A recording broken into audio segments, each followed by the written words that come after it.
My religious mother-in-law called me a slut at our anniversary dinner while claiming my husband saved me from sin. So I retaliated by revealing the secret that her husband settled a sexual harassment case with his secretary. Now she blames me for ruining their perfect reputation. Hi everyone, I'm Alba, 27 years old. I'm here to share a story that I think a lot of you will find hard to believe is real. The story of my mother-in-law, Eliza, 52. To understand why I did what I did, you need to know about the last 5 years. 5 years since I married my wonderful husband, Duncan. We were high school sweethearts, the kind of love story you read about in novels. Even though we went our separate ways for a bit, fate brought us back together. Our marriage has been genuinely happy. Duncan is my rock, my best friend, and honestly, I couldn't ask for a better partner. But there's that old saying, when you marry someone, you marry their whole family. And Duncan's family? Well, that's another story. More specifically, it's the story of his mother, Eliza. Our relationship was never easy, and it's not because I didn't try. God, I tried so hard. But to Eliza, I was like an equation she never wanted to solve. The core issue? Religion. Duncan's parents, Eliza and Garrett, are extremely religious. And I want to emphasize the word extremely. They're the type who go to church every Sunday morning, pray before every single meal, and their entire lives revolve around their faith. I completely respect that, but my family isn't like that. I wasn't raised that way. To me, faith is a personal thing, not a rigid set of rules. Duncan feels the same way I do. We believe in God, but in our own way. And that was the root of all our problems. In Eliza's eyes, I wasn't just different. I was a bad influence. The strange thing was my father-in-law, Garrett. On the surface, he was a man of God, always backing up his wife. But there was something about him I just couldn't put my finger on. Sometimes, in the middle of all the pious talk, he'd crack a joke that was a little too worldly, or maybe let his eyes linger on another woman for a second too long. In those moments, I'd see Eliza's smile freeze, a look as sharp as a dagger aimed at her husband before everything went back to normal. I always told myself I was just overthinking it. But looking back now, maybe those were the first cracks in a perfect facade I never even knew existed. Eliza's criticisms were never direct. They were always wrapped in a sweet coating, like sugar-coated poison. Every time we had dinner at their house, she'd say something like, "It's a shame you didn't hold on to your faith, Alba. Duncan was such a devout boy. I thought you'd help him stay on the right path." She'd say it so casually, as if she were commenting on the weather, but every word was like a needle prick. The worst was 2 Christmases ago. In front of the entire family, she criticized me for not teaching Duncan the importance of prayer. She said I was leading her son astray. I tried to explain that we have our own spiritual life, but it meant nothing. She just kept going, and Duncan, he just sat there in silence. I've talked to Duncan about it dozens of times, and his answer was always the same. You know how my mom is. She doesn't mean it like that. But it's the doesn't mean it like that part that killed me, because she absolutely meant it. She wanted me to know I wasn't good enough. And every time Duncan brushed it off, I felt a little more alone, like my feelings didn't matter. My frustration wasn't just with Eliza anymore. It was starting to seep into how I saw my own husband. So, you can imagine my shock when Eliza called last week, sounding unusually cheerful, and announced that she wanted to throw us a huge, elaborate dinner party for our 5th anniversary. She even asked if we wanted to invite my parents. It felt like an olive branch, a very big one. In a moment of weakness, I let myself hope. I thought, maybe she's finally accepting me. Maybe this is a new beginning. I had no idea that the party wasn't an olive branch at all. It was a perfectly set trap, and I, smiling, was about to walk right into it. The preparation for the party was unreal. For the entire week leading up to it, Eliza was alarmingly nice. She'd call to ask what kind of flowers I liked, if any of the guests had food allergies. Every call ended with a sweet, "I just want everything to be perfect for you two." The sudden kindness was both confusing and unsettling. A few days before the party, I got a weird friend request on Facebook. It was a girl I barely remembered from college. Her message was even stranger. Just wanted to see how you're doing. Heard you married a very devout man. Good for you for turning things around. I thought it was bizarre and just ignored it. I should have paid more attention. The night of the party arrived, and their house looked picture perfect. There were about 25 guests, mostly family and a few old friends. My parents were there, laughing and talking with Garrett. Everything looked flawless. Eliza played the part of the perfect hostess, gliding through the room with a radiant smile. For the first time in years, I felt a flicker of hope. For a moment, I let my guard down completely. After the main course, Eliza stood up, picked up her champagne flute, and tapped it lightly with a spoon. The room immediately fell silent. "I'd like to say a few words," she began, that smile still on her face. "About my wonderful son, Duncan, and his lovely wife, Alba, on their 5th wedding anniversary." I felt a wave of relief. Maybe I was wrong. Maybe she really did want to make peace. But then her eyes locked on mine, and the warmth in them vanished, replaced by an icy coldness. "I am so proud of my Duncan," she said, her voice ringing out clearly, "for being strong enough to save a lost soul." The air in the room changed. I could feel it. Little whispers, confused glances. Duncan looked at his mother, his expression baffled. "Mom, what are you talking about?" he asked. Eliza ignored him, her eyes still fixed on me.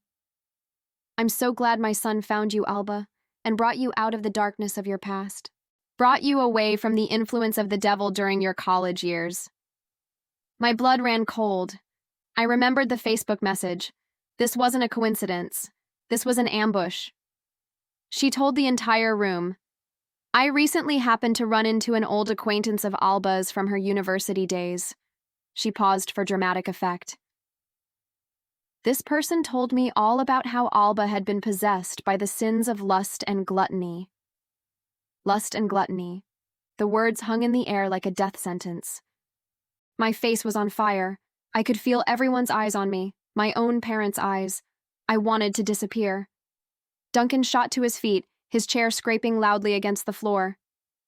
"Mom, what the hell are you talking about? Stop this now." "I'm just saying I'm proud of you, son," Eliza replied sweetly, "for marrying her despite everything." I glanced over at Garrett. He wasn't looking at his wife or his son. He was looking at me, and he had a strange, unreadable expression on his face. Not shock, not anger, something else, almost like calculation. Then it was gone. But Eliza wasn't done. She kept weaving her story about how Duncan was my savior, how lucky I was that he'd chosen me, that she'd been warned about me by so many people. The nightmare kept going, and I felt like I was drowning. I couldn't take it anymore. "You have no idea what you're talking about," I practically screamed, my voice shaking with rage. And that's when Eliza dropped all pretense. Her face twisted into a snarl. "Oh, I know exactly what you are," she shrieked, her voice echoing in the silent room. "You're a slut, and you're lucky my son was kind enough to wash you clean."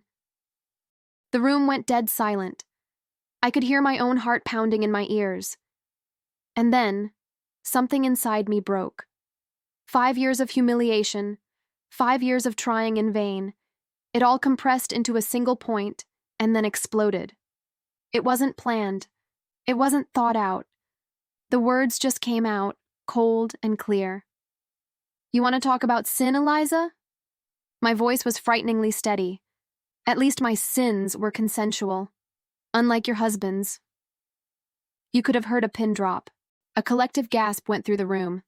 I saw Garrett's face go pale. Eliza, for the first time, looked completely stunned. She stammered, I don't know what you're talking about." But her eyes gave her away. They were wide with pure panic. I didn't let up. "Oh, I think you do," I said, looking right at her. "We all know what happened with his secretary, don't we?" Her facade shattered into a million pieces. She let out a strangled, wordless cry, grabbed her purse, and stormed out of the room, leaving a crater of shock and silence in her wake. The room was a silent graveyard. My parents looked horrified. And Duncan was just staring at me, his face a mask of confusion and a question I knew I couldn't answer right then. Alba, what did you just do? Duncan's question hung in the dead air. What did you just do? He repeated, his voice no longer angry, but filled with utter bewilderment. Looking into his eyes, I saw a man who had just watched his entire world crack in two. Inside my chest, a chaotic mix of emotions was swirling. A sickening guilt for the horrific scene I had just caused, but mixed with it was a bitter, satisfying thrill. For the first time, I had fought back. For the first time, I had made her shut up. What secretary? Alba, what the hell is going on? Duncan pressed, stepping towards me. My dad. What happened? He didn't know. Of course he didn't know. And in that moment, looking at the wounded face of the man I loved, I knew I couldn't be the one to tell him. I couldn't be the one to destroy his image of his own father. My anger was still boiling, and I just wanted him to hear the truth from the source of the lies. You should go ask your parents, I said, my voice ice cold. The hurt in Duncan's eyes turned to deep disappointment. He looked at me as if I had just betrayed him. Without another word, he turned and walked quickly out the door, in the direction Eliza had gone, leaving me alone in the wreckage of the party. About an hour later, after most of the guests had awkwardly shuffled out, Duncan came back. The bewilderment was gone, replaced by a cold fury. Why? Why would you do it in front of everyone? He said, his voice low and tight with anger. That was a private family matter. You could have told me. Instead, you turned it into a spectacle for everyone to see. You've ruined everything. He was less concerned with how his mother had treated me, and more furious that I had exposed their secret. Before I could even answer, the door flew open again. Eliza stormed in, with Garrett shuffling behind her like a ghost. She wasn't stunned anymore. Now her eyes held nothing but pure hatred. She pointed a shaking finger at me. You ruined us! I spent my entire life building a good name, a respectable family in this community, and you destroyed it in a single night. I stood there, trapped between my husband's anger and my mother-in-law's hatred. I was just trying to defend myself. I just wanted the humiliation to stop. But now, looking at their faces, I was the villain. So I have to ask you, did I go too far? Am I the asshole here? Update 1. Hi everyone. I've been reading all of your comments and I wanted to clear a few things up. A lot of you are asking the same question, and it's a fair one. Why didn't I ever tell Duncan about his father?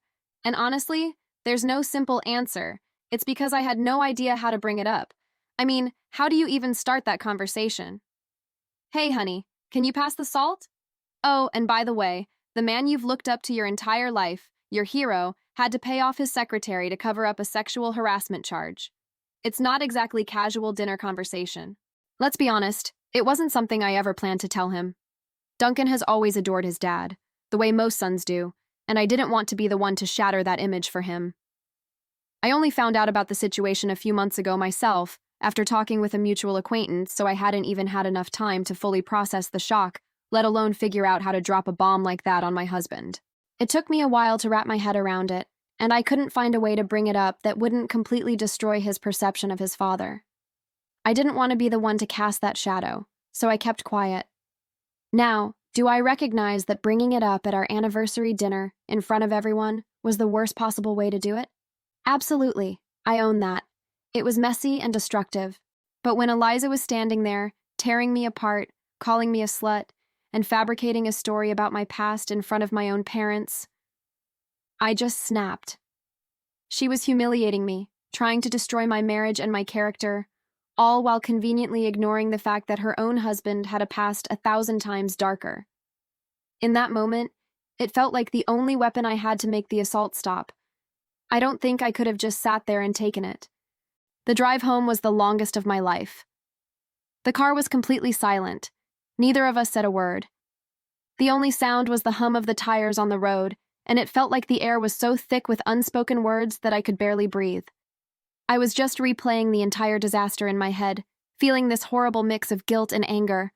When we finally got home, I knew I had to be the one to talk first. I knew I had messed up, and I didn't want Duncan to think I was the kind of person who keeps secrets from him. I sat him down on the couch and apologized. Not for what I said, but for how I said it, and for not telling him about his father sooner. I told him I was only trying to protect him from the truth, but in doing so, I had ended up doing the exact opposite. I had embarrassed him in front of everyone, and I knew I had betrayed his trust. He just listened, his face impossible to read. When I was finished, he was quiet for a long time. Then he finally looked at me, and all he said was, "I just wish you would have told me before." It wasn't the yelling I was expecting, but the quiet disappointment in his voice somehow hurt even more. The night was supposed to be a celebration, but it had turned into a complete catastrophe. We both agreed that everything was handled in the worst way possible, but we decided to put it behind us just for the evening and focus on being together. We spent the rest of the night quietly, just the two of us, trying to forget. I still don't regret bringing Garrett's past to light, but I do wish I had done it differently. Duncan and I are okay now, but I know we still have some things to work through. I just have no idea what comes next with his parents. I guess we're about to find out. Update 2. Hi everyone. It's been a month since that disastrous night. Honestly, I'm still trying to process everything. Since that night, I haven't spoken to Eliza at all. No texts, no calls, nothing. And that silence, frankly, has been a relief. But Duncan has been talking to her. He's had a few conversations, mostly about his father. I haven't pushed him to share every detail, but from what he's told me, I know they've been heavy. And then, last week, after a long call with his mom, Duncan came home looking like a completely different person. He looked exhausted, like the weight of the world had just been dropped on his shoulders. He told me that Eliza had finally broken down. She opened up to him about things she had kept hidden for years. It turns out the incident with the secretary wasn't a one-time thing. Garrett had cheated on her, not once, but multiple times throughout their marriage. Duncan was completely blindsided. He had always seen his parents as a united front, a perfect team, even if Eliza could be overbearing. He never suspected his father had been unfaithful, let alone repeatedly. Eliza also told him that the period when the sexual harassment case was filed was one of the lowest points of her life. She had spent years covering for Garrett, trying to protect their family's image, pretending that everything was fine. Hearing this, well, it changed how I saw her a little bit. Don't get me wrong, I still think she was completely out of line for what she did to me at the dinner. But for the first time in my life, I actually felt sorry for her. I guess it all makes sense now. Why she has always been so obsessively attached to Duncan. He's the only man in her life who hasn't disappointed her, the only one she feels she can truly depend on. Garrett let her down over and over and over again. And instead of leaving him, she poured all of her energy into Duncan, making him the center of her world. It explains so much, why she's always been so overprotective, why she's been so viciously against me, and why she acts like Duncan is the only good thing she has left. That realization didn't make me forgive her, but it did make me understand her a little better. I still don't think it excuses how she's treated me, but at least now I can see where the bitterness comes from. She's a woman who has been betrayed by the man she devoted her life to, and now she's clinging to the one person she feels won't betray her. It's kind of sad when you think about it that way. Duncan has been struggling with all of this. He's always thought of his dad as this strong, respectable man, and now that image has been shattered. He feels guilty for never noticing, for never realizing his mom was carrying all this pain by herself. As for Eliza, she hasn't apologized to me. And honestly, I don't think she ever will. In her mind, I'll always be the problem, but I've accepted that I don't need her approval anymore. So, yeah, that's where things stand now. It's been a messy, emotional month, but I think we're finally moving forward. Hello, everyone. I know it's been about 3 months since my last update, and honestly, not much happened for a while. Duncan and I have just been focusing on our own lives, trying to move past all the drama. I was actually hoping things would stay quiet, but of course that didn't happen. Last week, Eliza showed up at our house unannounced. I wasn't sure what to expect because, like I said, I hadn't spoken to her in months. I honestly braced myself for another round of yelling or blaming, but she actually looked different. She looked tired, a little lost. Even her usual passive-aggressive attitude was gone when I opened the door. She just quietly asked if she could come in. Duncan and I sat with her in the living room, and she told us that Garrett had left. Apparently, he just wrote a short note saying that he needed to figure some things out, and then took off. She hadn't heard from him since. No calls, no texts, nothing. She had no idea where he was or when or if he was coming back. At first, I was honestly shocked. I never thought Garrett was the type to just up and leave. I always saw him as this arrogant, untouchable man who thought he could do whatever he wanted without consequences. Eliza was freaking out, saying she had no idea what to do. For a few days, we all tried calling him, but he never picked up. It was like he had just vanished. Then, a few days later, Duncan's aunt called us with some information. Turns out Garrett hadn't gone too far. He was staying at their family's lake house, completely isolating himself. Duncan's aunt said he had been too ashamed to go out in public because, apparently, news of his past had spread like wildfire through their social circles, and now he felt too embarrassed to show his face. The moment Eliza heard this, that Garrett's disappearance was because of public shame, something inside her snapped back into place. The lost, tired woman vanished, and the bitter mother-in-law I knew so well was back. She immediately turned to me, her eyes blazing. "This is all your fault," she hissed. "If you had just kept your mouth shut at that dinner, none of this would have happened. You ruined our family. Garrett had to run away because of you." She was on her feet now, her voice getting louder.